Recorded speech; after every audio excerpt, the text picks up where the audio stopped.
হুসাইন রাদিয়াল্লাহু তাআলা আনহুকে ঘোষণা দেওয়া হলো, ও হুসাইন, আপনি হলেন নবীজির দৌহিত্র।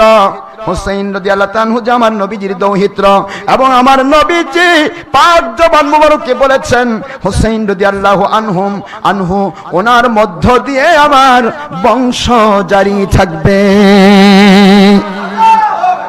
হুসাইন, আপনাকে আমি অনুরোধ করব, এখানে আপনাকে ডেকে নিয়ে আসা হয়েছে, ইতিহাস খুলুন। হোসেনকে ডাকা হয়েছিল যুদ্ধ করার জন্য নয়। যুদ্ধ করার জন্য যদি হতো তার পরিবার নিতেন না, 6 মাসের আলী আসগরকে সাথে নিতেন না। যুদ্ধ করার জন্য ডাকা হয় নাই। 60 থেকে 80,000 মতান্তরে 1 লক্ষের বেশি চিঠি চলে আসলো কাছে, আমরা আপনার কাছে বায়াত হতে চাই। আজ বায়াত অস্বীকার করতেছেন না? বায়াত অস্বীকার করছেন। ও হোসেন রাদিয়াল্লাহু আনহু, আমরা কুফার মানুষ, বস্তার মানুষ, আমরা আপনার কাছে বায়াত হতে চাই। নবীজির দৌহিত্র হিসেবে খেলাফতের বায়াত আপনার কাছে আমরা গ্রহণ করতে চাই। যদি না আসেন আমাদের কাছে, কিয়ামতের দিন আপনাকে আমরা আল্লাহর কাছে দায়ী করব। হযরতে হোসেন রাদিয়াল্লাহু আনহু বায়াত করানোর উদ্দেশ্যে, খেলাফতের ডাক দেওয়ার উদ্দেশ্যে বসরাতে গেলেন। আপনারা সকলে ইতিহাস জানেন, ইতিহাস বলার সময় হবে না ভাইজান। চলে গেলেন, অনেক সাহাবী, বৃদ্ধ সাহাবী ছিলেন, তাদের কাছ থেকে তিনি পরামর্শ নিলেন। পরামর্শ নেওয়ার পরে চলে গেলেন সেখানে।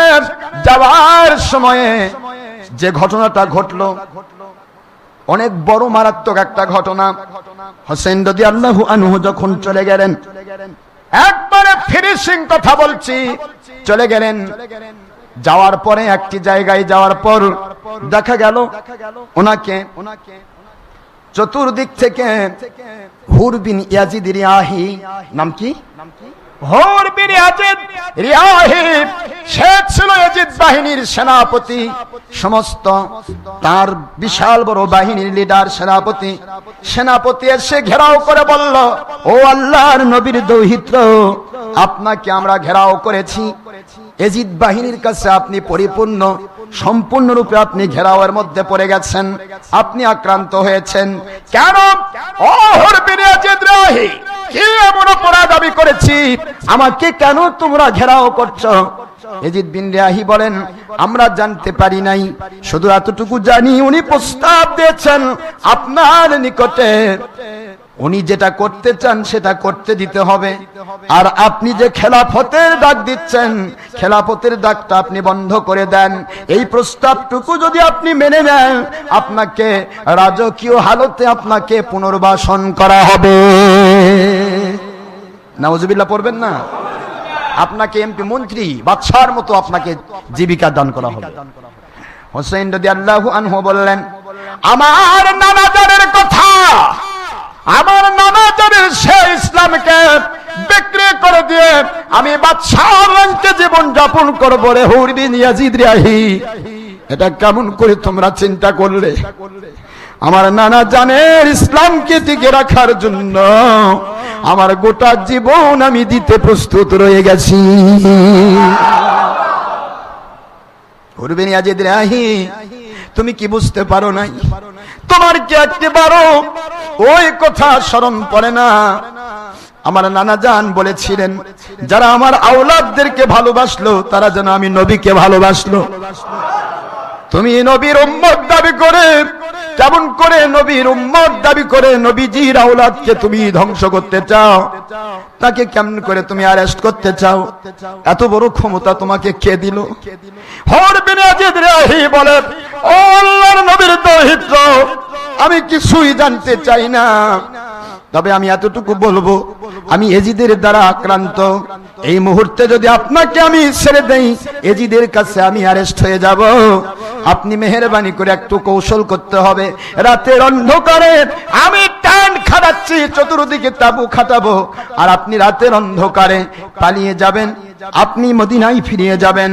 আমি বলবো যেভাবে বোঝানো দরকার এজিদকে আমি বুঝাবো।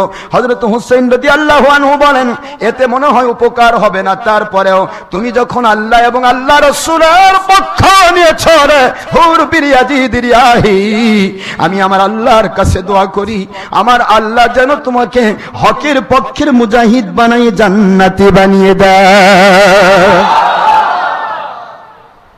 সেনাপতি হযরত হুসাইন রাদিয়াল্লাহু আনহুর কাছে হেরে গেলেন, তিনি অস্ত্র ধরবেন না।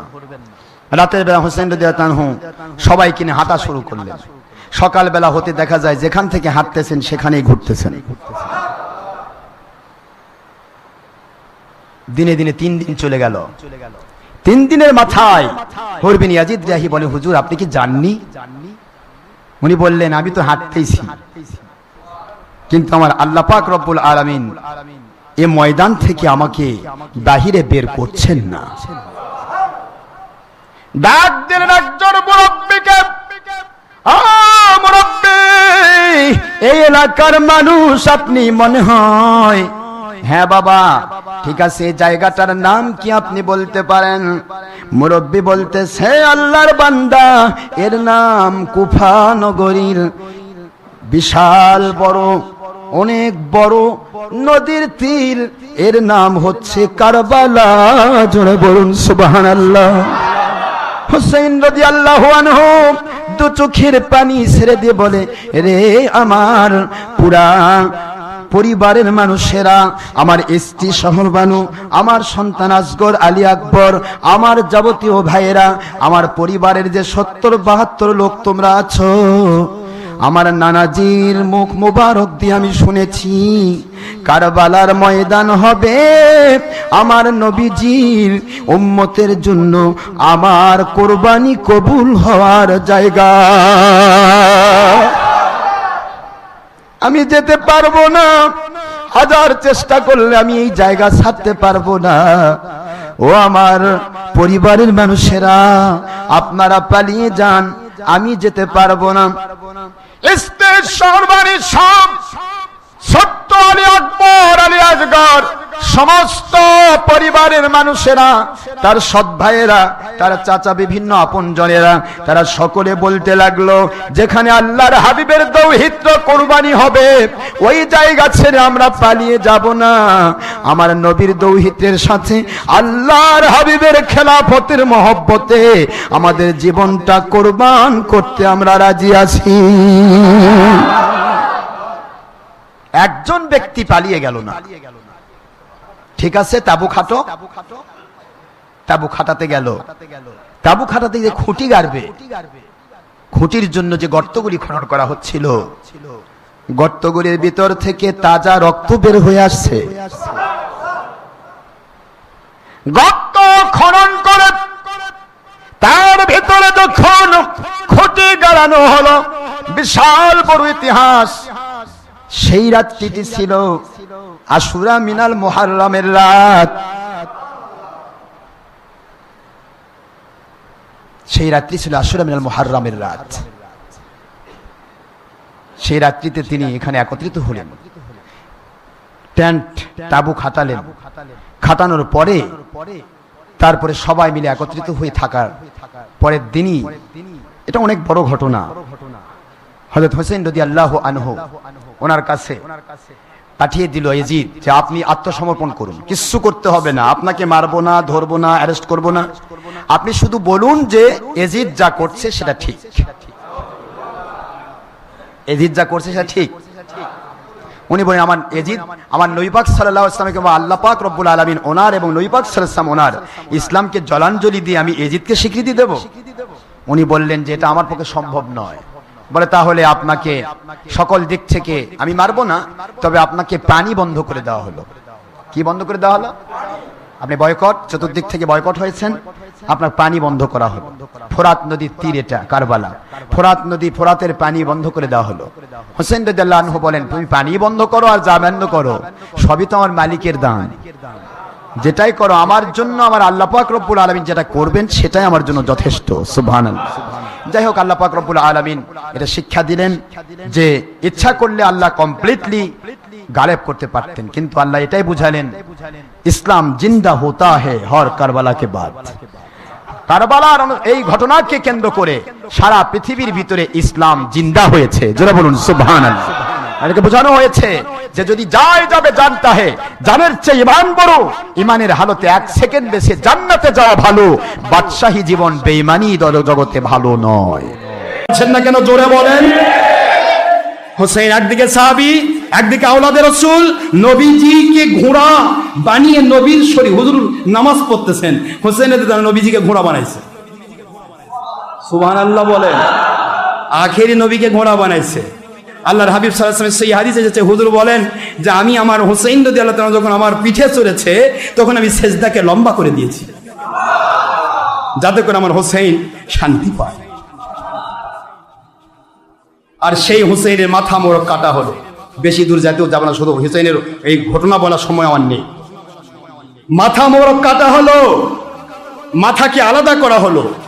যদি আমি ফিলিংস দিয়ে বলি আপনারা কাঁদতে কাঁদতে হয়রান হয়ে যাবে, কিন্তু আমি ফিলিংস দেব না। আমি আপনাদের মধ্যে ইমোশন সৃষ্টি করব না এই মুহূর্তে। মূল বিষয় হচ্ছে যা হোসেন রাদিয়াল্লাহু মাথা মোড়ক কাটা হলো, একটা বাপের হালাল সন্তান ছিল না তার সামনে এসে যুদ্ধে মোকাবেলা করে তাকে হারাবে। সব দূর থেকে হাজার হাজার তীর মেরে দিল। যখন দেখলো একসাথে হোসেন রাদিয়াল্লাহু আনহু ওদের প্রায় 1000 মানুষকে খুন করে ফেললো, ওরা দেখতেছে আর পারা যাবে না, সব খাই ফেল দিবে। এখন দূর থেকে তীর মারার আদেশ করা হলো, বৃষ্টির মতো তীর নিক্ষেপ করা হলো। তারপরে হোসেন রাদিয়াল্লাহু আনহু তীর নিয়েও তিনি দীর্ঘক্ষণ দাঁড়িয়ে থেকে আল্লাহ এবং আল্লাহর হাবিবের তাসবিহ করলেন। সুবহানাল্লাহ। সেই হোসেন রাদিয়াল্লাহু মাথা মোড়ক কাটা হলো। যার মাথা মোড়ক কাটা হয় তিনি তো এমনি কষ্ট পেয়েছেন যথেষ্ট, তার শরীর মোবারক পড়ে থাকলো কারবালায়। মুখস্থ রাখেন, কোথায়? কারবালা, কুফা, ফোরাত। কারবালায় থাকলো শরীর মোবারক। শরীর মোবারকের কাছে কাউকে যেতে দেওয়া হলো না, কারণ ওই সময় ওখানে কেউ সাহাবী নেই, সাহাবী সব মদিনায়। কথা কি বুঝতে পেরেছেন? প্রায় 1-300 কিলোমিটার দূরে, এত দূর থেকে কোন সাহাবী? তখন তো ইয়া নেই যে কি ঘটতেছে। সাহাবীরা সবাই জানে যে তিনি প্রায় 1-9 দিনের প্রায় 60,000 পত্র পাইয়া দাওয়াত পেয়ে, খলিফা খেলাফতের দাওয়াত পেয়ে তিনি গিয়েছেন, তিনি আদরে আছেন, কিন্তু তার কাছে চিঠি লেখার তো কেউ নেই। চিঠি পৌঁছতে তো লাগবে কয়েকদিন। কথা কি বুঝতে পেরেছেন? 10 দিন চিঠি বুঝতে লাগবে। হোসেন রাদিয়াল্লাহু আনহুর শরীর মোবারককে সৎকার করার কেউ নাই, পড়ে রয়েছে। আপনার আমার শরীর মোবারক থাকলে 2 দিনে গন্ধ ধরে পচে যাবে। হোসেনের শরীর মোবারক রাখা হলো 10ই মুহররম। মুখস্থ রাখেন, কত মুহররম? কত মুহররম? আশুরা মিনাল মুহাররমে শরীর মোবারক কারবালার সেই ফোরাতে উনি সহ যাবতীয় যত আল্লাহর ওলিরা ছিলেন, হোসেন রাদিয়াল্লাহু সাথে যারা সাহাবীরা ছিলেন, সকলের ডেড বডিটা ওখানে পড়া থাকলো। হোসেন রাদিয়াল্লাহু মাথা মোবারক কাটা হলো, মাথা মোবারক কেটে কাটা হলো। তার পরিবারের সমস্ত মহিলাগুলোকে, হোসেন স্ত্রী সহ মহিলাগুলোকে, এবং জ্বরে আক্রান্ত হযরতে জয়নুল আবেদিন রহমতুল্লাহ আলাইহি জ্বরে আক্রান্ত ছিল তাঁবুর ভিতরে, তারা দেখতে পায়নি। আমার আল্লাহ কয় দেখতে পাবি না, কারণ ওনার মাধ্যমেই হোসেনের মধ্য দিয়ে আমি পৃথিবীতে আমার আওলাদে রাসূল জিন্দা রাখবো। জোরে বলুন সুবহানাল্লাহ। তো জয়নুল আবেদিন রহমতুল্লাহি আলাইহি তিনি অসুস্থ ছিলেন, জ্বরে আক্রান্ত। এই জ্বরে আক্রান্ত লোকটিকেও আগুনের তাপ দেওয়া হলো। সমস্ত ট্যান্টগুলি, মহিলাদের ট্যান্টের মধ্যে আগুন জ্বালিয়ে দেওয়া হলো। মহিলাগুলো বের হতে হতে তাদের সমস্ত বোরকাগুলিতে আগুন লেগে গেল। তাদের শরীরের কিছু মানে ক্ষত বিক্ষত পুড়ে গেল। এই সমস্ত মহিলাগুলোকে নিয়ে তারা বন্দি করলো। পাশাপাশি ঠিক এই মাথাটা উল্লাস করে কেটে নিয়ে যাচ্ছে, উল্লাস করে এই কাফের বাহিনী কেটে নিয়ে যাচ্ছে। নিয়ে গিয়ে কোথায়? দামেস্ক, সিরিয়া, আর কোথায়? কারবালা। কথা কি বুঝতে পারতেছেন আপনারা? সেখানে মাথা নিয়ে যাওয়া হলো।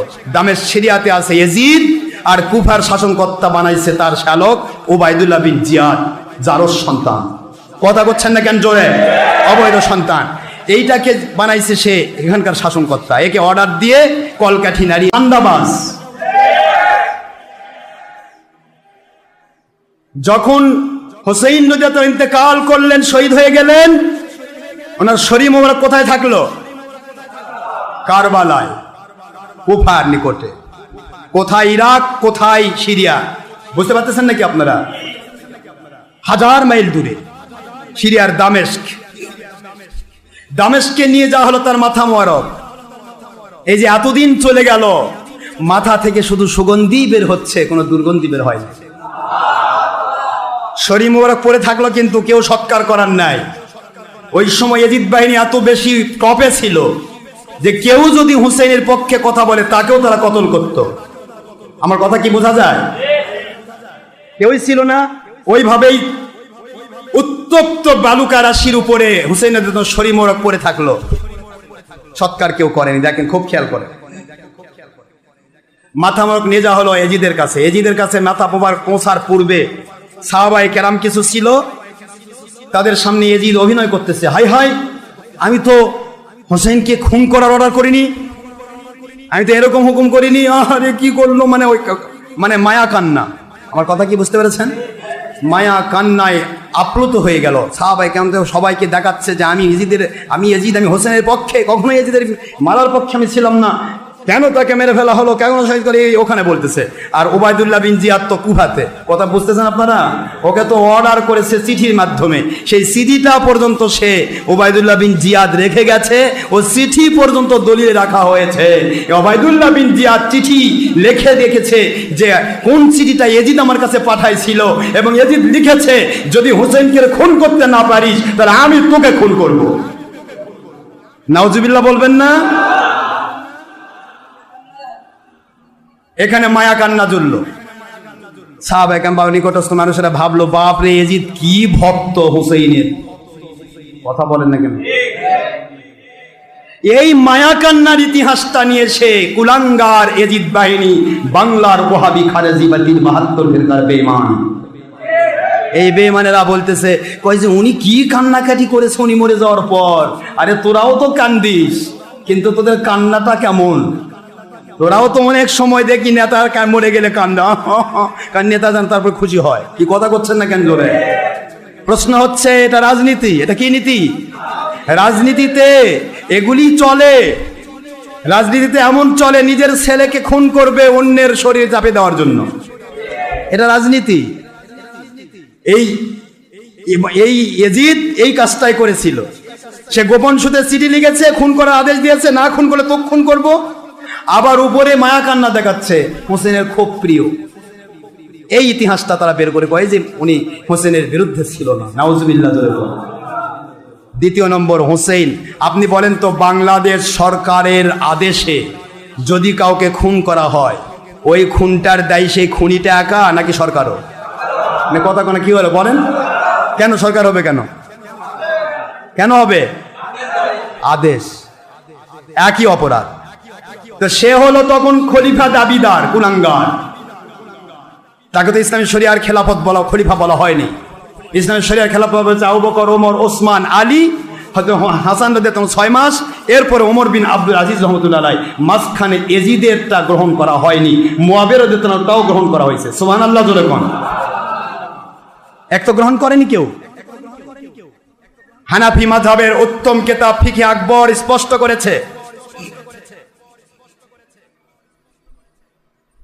ইবনে কাসিরের মধ্যে খারেজিদের উন্নত মানের আলেম যিনি ইবনে কাসির তাফসীর লিখেছেন, যিনি বেদায়া ওয়ান নিহায়া লিখেছেন, তিনি স্পষ্ট করে লিখে রেখেছেন, এজিদের কাছে যখন মাথা আসলো, দেখেন সাহাবায়ে কেরাম সব চলে গেছে, 1-2 জন সাহাবী আছেন মাঝখানে, ও আর বুঝতে পারেনি সাহাবী হয়তো আছে, সব তো চলে গেছে, দরবার খালি। এই মুহূর্তে তার কাছে যখন মাথা নিয়ে যাওয়া হলো, মাথা মোবারকের নাকের মধ্যে তার হাতে ছিল ছড়ি, একটা লম্বা লাঠি, মানে কঞ্চি, আমরা কঞ্চি বলি না, যেটা বানর খেলে, বানর কি করে, বানররা দেখেন, বানরের হাতে একটা কঞ্চি থাকে না, এ বেটা তো বানর পূজারি ছিল, বানর খেলতো সব সময়। তো ওই বানরের এই কঞ্চি দিয়ে বানরকে করতো, খেলতো। সেই কঞ্চিটা মানে বাঁশের একটা চিকন একটা এইটা দিয়ে সে হযরত হোসেন রাদিয়াল্লাহু আনহুর নাক মোবারকের মধ্যে ঢুকে দিচ্ছে। মাথা কাটা, মাথা মোবারক নাক মোবারকের ভিতরে মানে লাঠি দিয়ে ঢুকাই দিয়ে বলতেছে, কেমন লাগলো খলিফা হওয়ার স্বাদ? খলিফা হওয়ার স্বাদ যারা করবে তাদেরকে এই পরিণতি আমি করব। এটা এজিদের কথা। কার কথা? এই কথাটা শুনে ও তো ভেবেছিল যাদের কাছে আমি মায়া কান্নায় করেছিলাম তারা বোধহয় নেই, সব চলে গেছে, কারণ সে বিদায় দিয়ে দিয়েছে সবাইকে। কিন্তু লাস্টে 1জন না 2জন ছিল, তারা ওই মায়া কান্নার ওই শ্রবণকারী। সে বলল, এজিদ তুমি এত খারাপ তা তো আমরা আগে জানতাম না, তুমি কিছুক্ষণ আগে মায়া কান্না করলে যে আখেরি নবীর দৌহিত্রের বিপক্ষে আমি ছিলাম না, আর এখন মাথা মোবারক আসলো, আর তুমি কত বড় স্পর্ধা তোমার, যেই নাক মোবারকে, যেই কপাল মোবারকে, যেই মুখ মোবারকে আখেরি নবীর চুম্বন মোবারক করেছে, বারবার হুজুর চুম্বন করেছে, সেই মাথাটা প্রতি তুমি একটু সম্মানও দেখাতে পারলে না, বরং তুমি তোমার হাতের এই বানর খেলা ছড়িয়ে দিয়ে তার নাকের মধ্যে বুঝাচ্ছ। এজিদ, তোমার সব কিছু স্বীকার করতে পারি, এটা স্বীকার করতে পারলাম না তুমি এজিদ ন, তুমি হোসেইনের দুশমন। এই হলো এজিদ। আপনারা বলুন তো, হোসেইন রাদিয়াল্লাহু তাআলার পক্ষে ছিল এজিদ না বিপক্ষে ছিল? এগুলি ইতিহাস।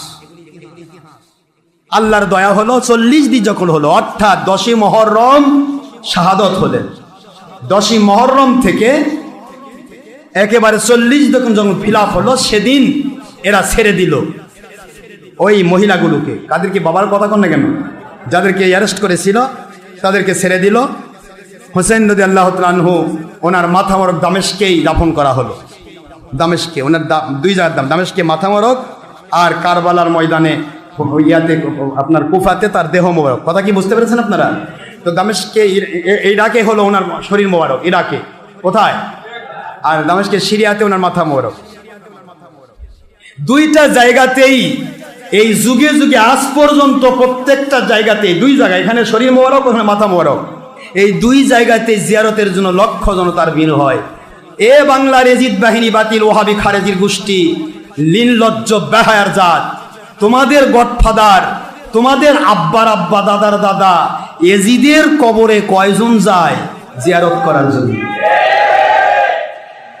এই জন্য তো তোমরা জিয়ারতের বিরোধী। হোসেন বাহিনীর পক্ষে জিহাদ করা নবীজির সুন্নত, আর এজিদ বাহিনী কয় জিয়ারত, কবর জিয়ারত লাগবে না, শিরক বেদাত।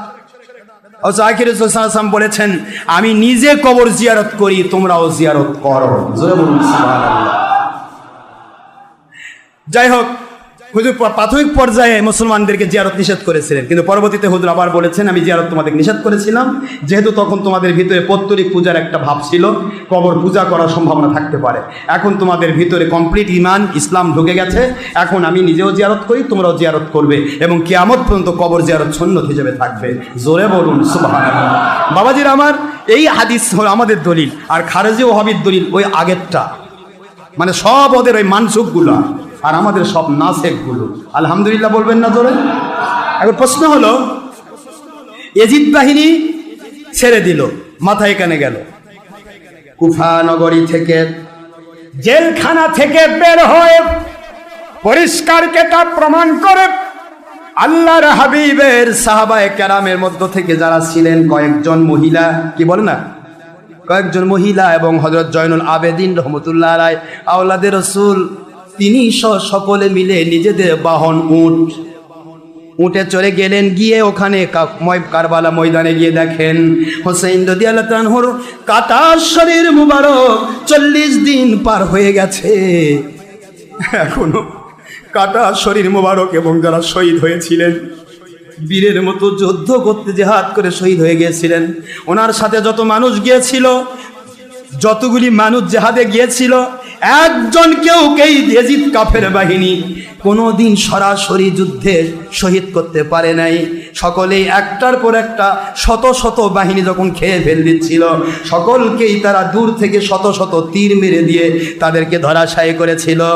এই বীর পুরুষগুলো, তারা যে কাটা কাটা মাথা, এই কাটা মাথাগুলো, সব মাথাগুলো তো আলাদা হয়ে গেছে, শুধুমাত্র ধরগুলি পড়ে রয়েছে। এই প্রত্যেকটা বডি, একটা বডিও এই 40টা দিন ধরে সূর্যের আলোক রশ্মি গ্রহণ করলো, এবং মাটির উপর পড়ে থাকলো। বালুকারা শীত আগুনের মতো গরম হয়, মরুভূমির বালু, কিন্তু একটি শরীর মুবারকের কোনো পরিবর্তন ঘটে না। আল্লাহু আকবার বলুন। একটি শরীর মুবারকের কোনো কোনো প্রকার পরিবর্তন হয় না। এজিদ বাহিনী বলেছিল এদের মাথা কেটে ফেলা হলো, এরা এই মরুভূমির মধ্যে জনমানবহীন জনমানব শূন্য এরিয়া, এই এরিয়ার ভিতরে এরা পড়ে থাকবে। দুনিয়ার এই সমস্ত মরুভূমির নেকড়ে বাঘগুলো ওরা পাগল মানুষ খাওয়ার জন্য এই বডিগুলো ছিঁড়ে খাবে, এটা এদের সবচেয়ে বড় শাস্তি হবে। আমার মালিক বলে, রে এজিদ বাহিনী, মানুষ যতই মুসলমান দাবি করুক, যদি তার ভিতরে কুফরি ঢুকে যায়, ওর উপরে পর্দা পড়ে যায়, চোখ থাকে না, যারা আল্লাহর জন্য শহীদি মর্যাদা পায়, ওদের শরীর কোনো কুকুর জন্তু জানোয়ার তো দূরের কথা, কোনো পিপিলিকা দূরের কথা, মাটি পর্যন্ত খাওয়া আমি আর আল্লাহর নবী এবং আল্লাহ পাক বলেন আমি আল্লাহ আর আমার নবী হারাম করে দিয়েছি। জোরে বলুন সুবহানাল্লাহ। হযরতে হোসেন রাদিয়াল্লাহু আনহুর সমস্ত ফ্যামিলি মেম্বারেরা সকলে মিলে ওখানে তারা একটা দোয়ার আয়োজন করলো, দরুদ সালামের আয়োজন করলো। এখানে তারা নিজেদের বাহন ছিল উট, কি ছিল বলেন? উট জবাই করলেন। কোন দিন? 40 দিনের পর। কোন দিন পর বাবাজি? 40 দিনের পরে উট জবাই করলেন। জবাই করা উট পুরা এরিয়ার মধ্যে মানুষদেরকে দাওয়াত দেওয়া হলো। এই যে খাওয়ানোর ব্যবস্থা করা হলো, হুসাইন রাদিয়াল্লাহু আনহুর ইন্তেকাল শহীদি মর্যাদা এবং তার সাথে যারা শহীদ হয়েছে তাদের 40 দিন পরে খাওয়ানোর ব্যবস্থা করা হলো। এইটাকে বলা হয় মুসলমানদের 40। জোরে বলুন সুবহান।